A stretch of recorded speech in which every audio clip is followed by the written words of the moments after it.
Hey everybody, Raziel here, coming back at you with another Smite God build for the Xbox One, or any platform for that matter. This week we are bringing to the table Janus, the god of portals and transitions, for patch 3.19. He fills the role of mage for the Roman Pantheon, and he pretty much is almost the definition, of a utility god. He's there to do damage in addition to help out his teammates as the match goes on. This video is intended for those just starting out playing Janus, or Janus. I'm saying anus a lot, my bad. Those who need a refresher with the god, or those who were, in a heated battle, head-to-head, toe-to-toe boxing in their lane, when all of a sudden, boom! You got sniped from a spirit gun from across the map, and you don't know what the hell just happened, but you did. We will start out with his abilities, or kit as I call them, then go over the relics and item build for him in a conquest match primarily, and finish off with ability combos and fighting scenarios and the ranking up order of his abilities. If you like the video, please hit that thumbs up and subscribe to the channel for future Smite guides. There's still a lot to go. Also, feel free to leave a comment below requesting any future gods, or just to say hello for the hell of it. You know you want to. Now let's get into those abilities. So before we get started here, I have to go over a little housekeeping that I have for every video, and that is I play with the Savage layout on Xbox One. It may look different from if you're using the default layout on Xbox One. Also, the PS4 has different buttons altogether, shapes and whatnot, and the PC and Mac have a different UI altogether. So, as such, from now on, I'm going to be calling out his abilities as 1, 2, 3, and 4. His 1 being his ability all the way to the left, and his 4 being his ultimate. I do this so that this should hopefully clear up any confusion later on when I'm going over his ability combos and whatnot, and when I'm talking about his abilities here going forward. So, now we've gone over that, let's just jump right into it. We're going to go start out with his passive. It's called Passages, okay? That's a mouthful there. His passive is Passages. Just go with that. Anytime Janus, whatever, transitions through a portal or over a threshold, he becomes aged and wizened. And you can kind of see his little outline of the face right there in between his relics and his health bar there to the lower left. That turns around and he looks like as old as all hell. Gaining additional magical scaling on his next ability cast. And it scales another additional 15%, which is pretty good. So you throw a threshold down, which we'll go over here in a few minutes, and you get an additional 15% scaling on any ability you use. Let's go into his 1 here. His kit, is, like I said, utility based for the most part. It does do some damage, but it also, could stop the flow of combat or get his teammates out of a sticky situation, or himself. So his 1 is called Portal. It's a ground target. Well, it's not just a ground target actually. It's a also horizontal target. Vertical target instead of a horizontal target. And I want to go over the ability combos later. You'll see what I mean. But Janus creates a portal in the world. If placed on a wall, the portal will create a passage through the wall to the other side that he or an ally can use. The portal may be entered from either side, but is only one use. If placed on the ground, enemies and Janus will fall into the portal, being teleported into the air. I'm keeping that above it. Enemies take damage upon landing and are considered banished during the fall. At max rank, it's 280 damage, plus 60% magical power, plus an additional 15% with his passive if you do that. The banish is 1.5 seconds. It pretty much means the enemy, even Janus, whatever, can't attack or move or do anything while he's been in the portal. A wall portal will last for 5 seconds, and the range is 100 meters that it can go through. And the cooldown, it's the same all the way around. I'm going to say that the ground portal is maybe less than 5 seconds or 5 seconds max as well, unless Janus goes through it. So you can pop it down, and like a whole wave of minions could potentially go into that portal.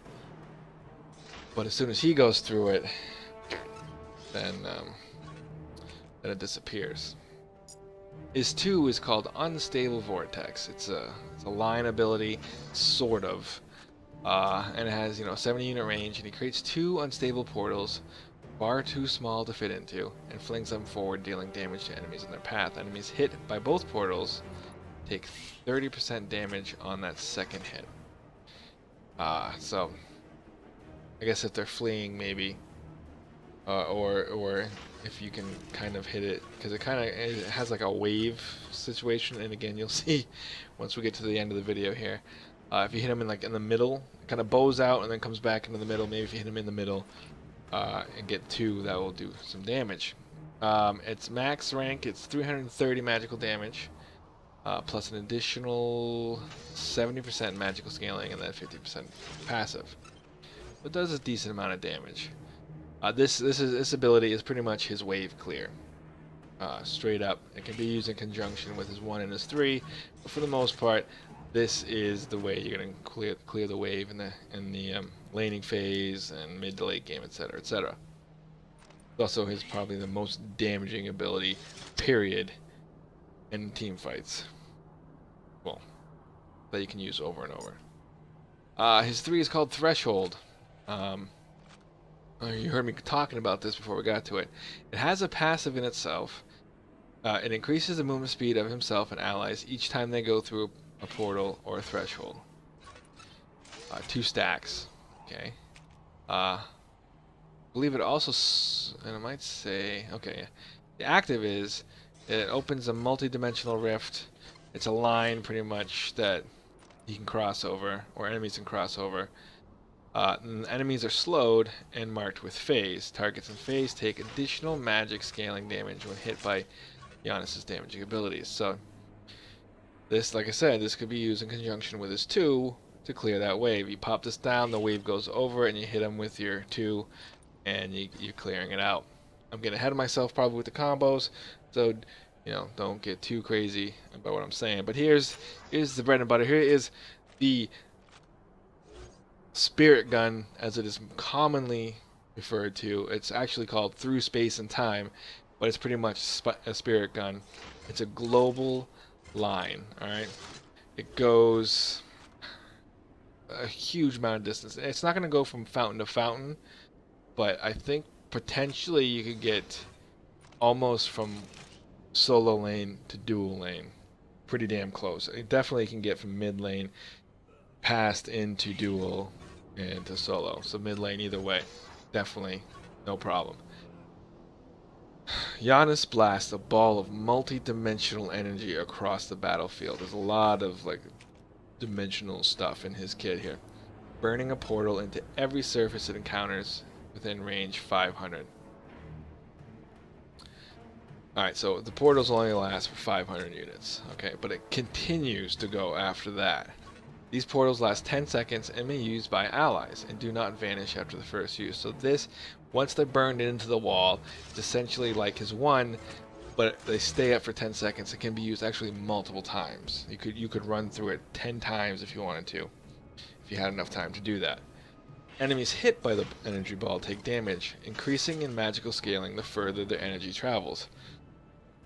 Janus is immune to crowd control whilst, and it actually says whilst, firing. So that's a good way to get out of an Ares ult or something like that, to pop your ult. But to note here, the further away the enemies are, the more damage your spirit gun will do it to them. So at max damage, or max rank, it does 600 damage. Alright, and it gets 200 additional magical power, 200% additional magical power. I mean, I am just stuttering like crazy. If it goes past 800 units, that's pretty damn good. This is what I'm talking about in the beginning of the video. Like, you get hit with this from across the map, and you're pretty much dead. Like, if you got half life, you dead. I mean, you're like, oh shit. You saw it like in your peripheral vision, at the last second, and then boom. And even if Janus misses, and even you survive if you get hit, guarantee that there's going to be one or more allies or enemies coming through that portal to gank. Guaranteed. Now, let's go back to his 3. I didn't really go over this stuff. It slows enemies 25%. Gives additional scaling. You know, the further you go up, it lasts longer. And it increases your movement speed at 30% at max rank. So I forgot to say that. I'm sorry about that. I got a little bit giddy over his ultimate there. So that's his kit right there. You know, a lot of portals. Hence the reason why he's called the god of portals and transitions. You know, these portals and the rift and everything else make him able to get around the conquest map a lot easier. He can just he doesn't have to go around walls. He can go through walls. And his ultimate sets up for ganks and long range snipes. So you have the opportunity. You know, your dual lane is in trouble. Your solo lane is in trouble. You've got your support and maybe your jungle with you. You turn, you snipe out your spirit gun, and you just rush through. Boom, boom, boom. Gank central. You continue on down the line. So that wraps up his kit, and I think, you know, we're going to go over, well, not I think, we are going to go over his relics and item builds next, and that should be pretty fun. So let's do that right now, shall we? I am so winging it this video. Alright, so we're going to go over relics. I'm going to go over his items. These are primarily for conquest. They can be used in any game mode essentially, except for assault. You're gonna have to do different things because you don't have the option to return to fountain like you do in other game modes. So when we get into this, you know, just think it's primarily for conquest, you know, and when I go over it, I'll probably say it a few times. These things are going to be situational. His relics, maybe not so much, but once you get past the core items in his build, it's situational based upon your gods and your team and the enemy gods, etc., etc. So let's just get started right now, shall we? So we're gonna start out with his relics. Now he's a mage. He's pretty, like you said, he's pretty much a utility mage. Not a Freya. He's not, well, I think Freya maybe is the only mage I would think that would probably go jungle or something like that. You might be able to use him in solo if but probably not. He's gonna be in the mid lane more times than not. I'd say 99% of the time he would be in mid lane. That being said, this build is pretty much just gonna be mid lane material. Anyway. So for the relics, he's probably he's gonna be going against another mage, maybe a hunter, but more times than not another mage. And their jungler is going to be in the lane for a good portion of the laning phase, mid-game, etc. Eventually the support's going to show up. And, everyone and their sister in this game now has some form of CC. Some form of stun, slow, root, etc. And he does too, with his portal. So, I would say more times than not, you're going to go Purification first item. That way you can, I like to also put it there, because that way with my Savage layout it's my X and I can get my thumb to that a lot quicker. Because early game you get rooted, stunned, whatever. This is gonna get you out of dodge. I mean, they can melt you pretty quick early game. I mean, even late game, depending on their builds and your build and everything, you can get melted pretty quick. I would say for his second relic, you're more times than not just going to go with Sanctuary. Now, you could go Sanctuary first. Say, they have a Zeus or a Neith in mid lane or a Neith over in dual lane. The Sanctuary can save you, their ult. If a Vulcan, you can pop Sanctuary and get out of the middle of that ult. But more times than not, you'll probably go Purification first, and then Sanctuary second. So these two items, I think, are pretty much just only things you're gonna pick up for relics in the mid lane. If they have a Zonqui, maybe you go Shell because that relic pretty much negates their what's the word I'm looking for? Zonqui's ultimate. You maybe really don't even need Phantom because if an Odin gets you, cages you in, you can use your one if you're next to a wall and get out of there, or just even portal out so you banish for like 1.5 seconds so they can't do any damage to you. But like I said, prior Purification first, then Sanctuary after that. So let's get into his item build now. You could go Vampiric Shroud. It's not a bad starting item. It gives you 10 health, 10 mana, gives you MP5, some magical power, and some health. Not too bad, not too bad. I usually right now go with the Soul Stone. I mean, you essentially you get the power is the same. You get mana instead of health. You don't get the MP5 essentially until you get you get +4 MP5 when you do a basic attack.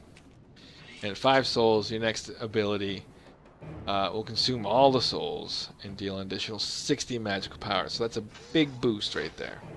So that's why I go with Soulstone, because it'll help with the wave clear and everything else. So I usually go Soulstone for the starter item.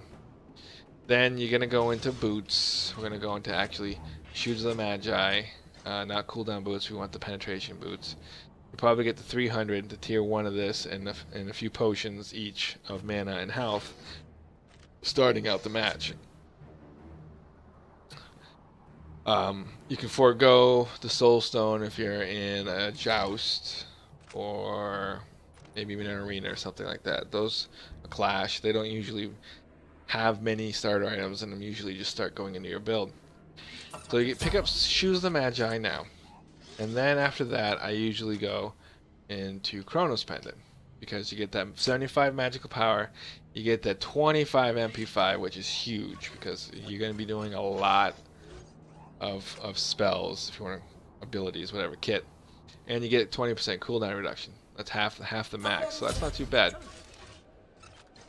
And then after that, we're gonna go right into Book of Thoth because you get mana, more MP5, so that's 40 MP5 plus 100 magical power. Plus you gain more mana with up to 75 stacks, right? So that's 750 mana you'll get at full stacks, plus 3% of that mana is converted into magical power. So you get 100 plus whatever the friggin' math is of additional magical power from full stacks. So that's pretty good. I'll take that. And then we just want to go into penetration. Obsidian Shard.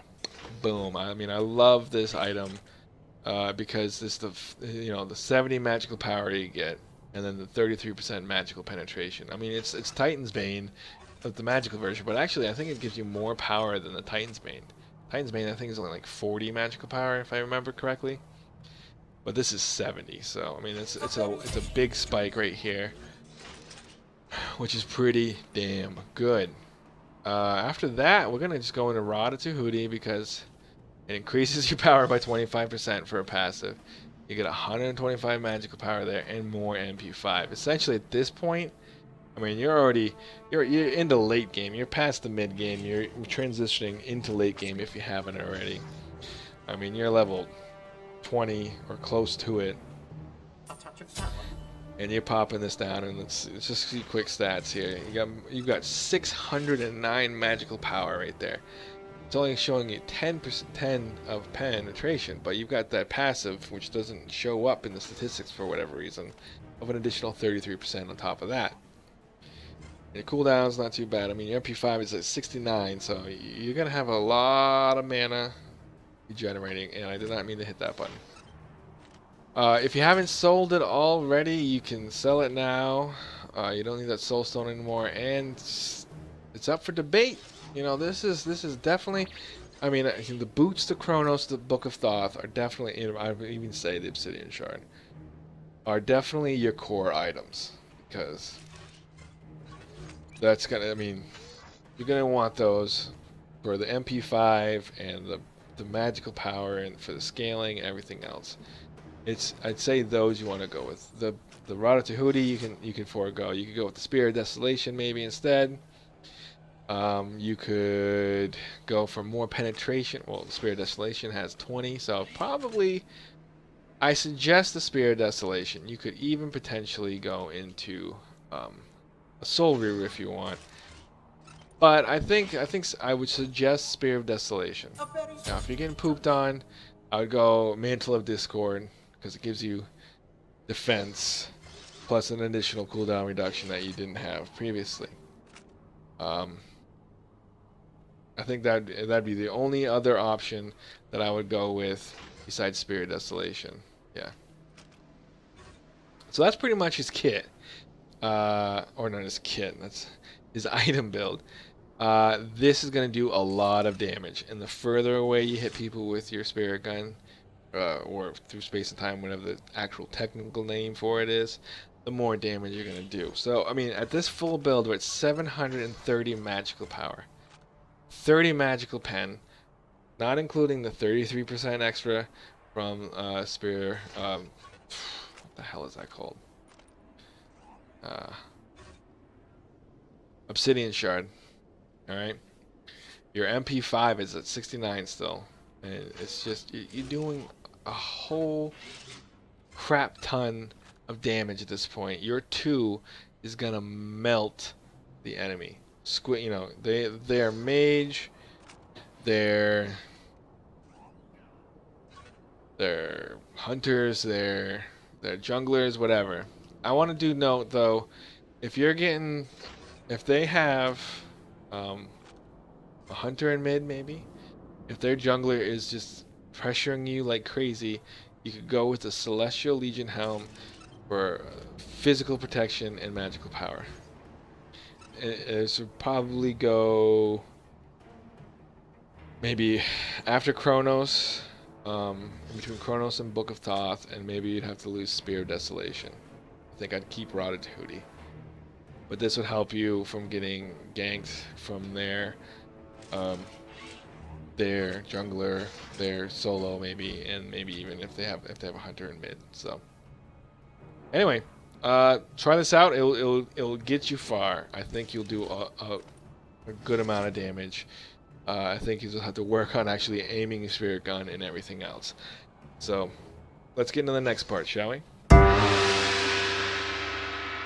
Alright, so now we're gonna go over his combos and his fight scenarios and the order in which to rank up his kit.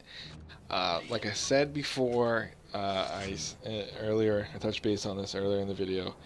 I see him more of a utility god for setups, for assisting when people need him the most, to help with ganks, to help get them out of ganks, etc., etc. He's not going to be considered a burst damage god. Normally, his ultimate and his wave clear can do a lot of damage, but he's not a Scylla. He's not a freaking hyper carry like Freya. So he's just utility. So remember that when we're going over this, okay? So, like most mages, he floats, just gonna float around here, looking nice and pretty, right? Yeah, he is. Okay. I've tweaked the settings of my OBS, so if it gets really blurry, let me know in the comments, and I'll try to do some additional tweaking, etc., etc. So we're gonna go over here to Odin Squared. Hey guys, and just gonna do some basic attacks. He hits pretty fast, The 225, obviously there's no crit or anything like that. Magical. Alright, so here's one here, as you can see. It's the portal. Right there, look, it's on the wall, it's horizontal. And depending on your angle, let's see. Alright, so let's see. You can get a pretty good distance. Bloop! See? Shit. That's a good thing that wasn't making me go all the way down to 0 there. And you can see my passive there, I look like an old man until I do my next ability. which will be my 2. And as you can see there, it's like a sine or cosine wave or whatever. I'm calling out the math geeks there. Here you go. So it doesn't, it's a line, but it's not a straight line. So if for some reason a god or minions are in between, like the outer edges of those, they're not going to get hit. They're not going to take damage. And if you can land it in between where they come together there, like right above where his head is, that's going to do the most damage. Additionally, where it comes back in, way down there at the end. So say if I only hit him with one side of the wave here, it's not going to do much damage. If he was, he's not lit up now, as you can tell, he's not going to take damage at all right there. And if I was able to hit him right here, then he's going to take damage. Okay, so we're gonna just to shits and giggles here, I'm going to hit him with one wave right now. That did 814, and that 109 was because of my passive. Alright, we're gonna hit him now without the additional scaling. 841, not 814. Dyslexia there a little bit. Alright, so but that's because I didn't have my passive. Alright. And then we'll come back to that. Come back to that. Actually, we'll hit him now with both, right? Then you hit 2. You couldn't read the numbers, but I hit him twice there. So that's what you want to try to aim for when you're going for gods. For wave clear, for minions, you're going to try to get as much as you can. You know, there's a gap usually between the melee or whatever minions and the archers behind. So try to hit them on the outer edges of these. His 3 is the threshold here. It's a line. As you can see, it's not going to work. Actually, if I put it right on him, maybe it'll slow him. And we'll just, yep, he's slowed, and my speed's increased, and I'm an old man again. And boop, there we go. Got a lot of damage there off of that. Alright, so before I get into his ultimate, I just want to show you the combo of his 1 and 2. Alright? We're going to drop Odin in here, and then we're going to hit him with the 2. Alright, now you got to time it correctly. So when he comes down, I wasn't paying attention, so I didn't really time it that correctly. We'll try it again. We'll time it so when he lands, you're going to hit him with this 2. Alright, so right there. Boom. I didn't do it again, but that's pretty much close. You know, I'm not going to make myself look horrible now. I can do it in the game. For some reason when I'm trying to talk about it, though, I'm not. That way they don't have a chance to dash or jump or anything to get out of dodge. They are just stuck there, and they have to take it like a man, right, Odin? Alright, so we're going to go over his ultimate now. And let's see. We're gonna do it 2 ways here. I'm going to line it up here. I'm gonna try to line it up. So let's see.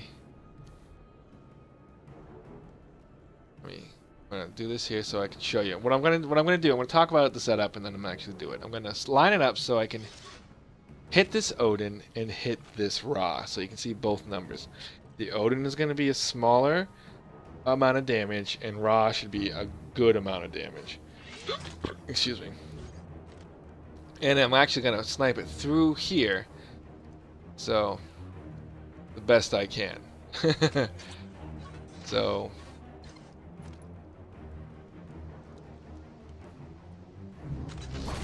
try to see if I can set that up. Alright. So okay, well I can see Ra, alright. I can't see Odin for whatever it's, but Ra's lighting up. Okay, so I'm gonna try to snipe. I'm gonna spirit gun this bitch. You're gonna see the first number, which is gonna be Odin. I have to back up a little bit because I don't want to automatically go through it. And then I'm gonna hit Ra, and we're gonna see how much more damage that happens. And I'm an old man now. My passive too down there in the lower left, so I'm gonna do additional damage. So there is a lead up or wind up, whatever, in the ultimate where you could actually move around and change the direction in which you're going to shoot the spirit gun. But I'm just for this example, I'm just staying stationary. So here we go. This is where I'm aiming it, as you can see, and you can see I'm actually lighting up Ra all the way back there. And we're gonna do it. Zoop. There. Oh, it didn't show me hit Odin, and it says he's immune, but that would have done a lot of damage. And I missed Odin, you son of a bitch. Alright. Alright. So I think this location would have been better. But you saw, I'll try it again after this cooldown. As you saw though, the portal stayed up. All right. When you saw earlier, I went through his one, it disappeared immediately. But when you saw that when I hit his ultimate, it stayed up, and it stays up for 10 seconds. So you can go through it multiple times. You can poke in, go through poke in. Oh crap! The entire enemy team's right here, and back out and get away. Again, it's like similar to. I don't know if you noticed it. We got some breakdancing minions over there on the right. But I'm distracted by them now. Sorry. Here, I'll just show you. There they go. Right over there. Dancing. Break it down. Oh. He was like wiping his ass or something. You look at him go, he's going crazy. Anyway. Where the hell was I? I forget. The portals, stay up for 10 seconds, and it's freaking awesome. So, let's try this again. We're going to hit Odin, and Ra's going to be immune, but as you can see, it hits him that far away. I mean, he's a friggin' good amount of distance away, so we're going to just pop it right now. Immune Odin, and immune Ra. And it's still up, and I'm actually going to go back through. Why you're not letting me go back through? Okay, it's making me a friggin' liar. So, I don't know why. You should be able to go either direction. But who the hell knows, right? One final thought here. I'm trying to, show another great distance here. Where you're able to... See, this is... So, if you go through the conquest map... Oh, thank you, minions. And... Oh, let's use this as an example, alright? You see how long this takes to go around that. That's a pretty long distance. Let's just do it again. Actually, I'll count out loud, okay? We'll wait till it says 35. Alright, ready? 1, 2, 3, 4. About 5 seconds, alright? Let's see how long it takes when I put the portal up. 1. Not even 1. So, knowing the angles in which to put that portal can cover a great amount of distance, alright? Additionally, one of your friends, your allies are in trouble, you put that, say, hey, if you're in comms with them, I got this portal for you, take it, and they take it, and they're like, oh, dude, you're awesome. And I'm like, I know. So, that's pretty much it. We're gonna go, okay, so I haven't gone over his combos yet. I've been freaking fanboying over his abilities here. So, like I said, combos, the 1-2 punch, actually that hit, but it looked like I was a little early there. Or you can go the threshold into the hit. But that's pretty much it. His main combo is his 1 and his 2. Threshold is an added bonus. And the spirit gun, as you can see, and I'll just do it one more time here. Let's see if I can hit him from this distance. I'm gonna start it over here, but then I'm gonna move it there. Boom. 1. I missed Ra. Go through these though. Bloop. Bloop. Oh, damn it, Odin. Body blocked me. That's pretty much it. In order to rank these up are his 2, then his 1. Whenever his ultimate pops up, you do that.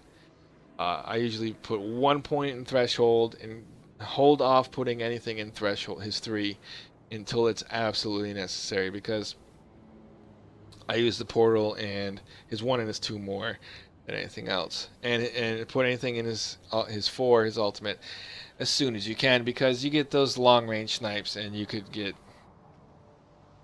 a good distance. I had a match the other day in Conquest where I hit 3 with my ultimate, and honestly I think we won the game off it. It was, we were pushing mid lane. I hit 3 with the ult. My teammates cleaned them up because they were close enough where they didn't die. We didn't get the max, amount of damage, and we just pushed in and took their Titan. So I hope this video helped you out. Hopefully my ramblings and just off the cuff, it wasn't as structured this time, wasn't too annoying. If you liked the video, hit that thumbs up and subscribe to the channel. We're gonna have more God builds. We have like another 60 or so to go, and I'm sure more will pop up before we get to the end. And then I'll have to go back and change because item builds and everything change, and sometimes they rework God abilities altogether. Yeah, so stick around for that. You know, so and I'll be doing some more videos here hopefully in the near future. We did have my newest child is a month old now, so as he gets older, it'll be a little bit easier for me to actually devote more time to sit down and do this without having to get up and help with him. So I will see. I'll see you guys in the next one. Have a good one. Peace.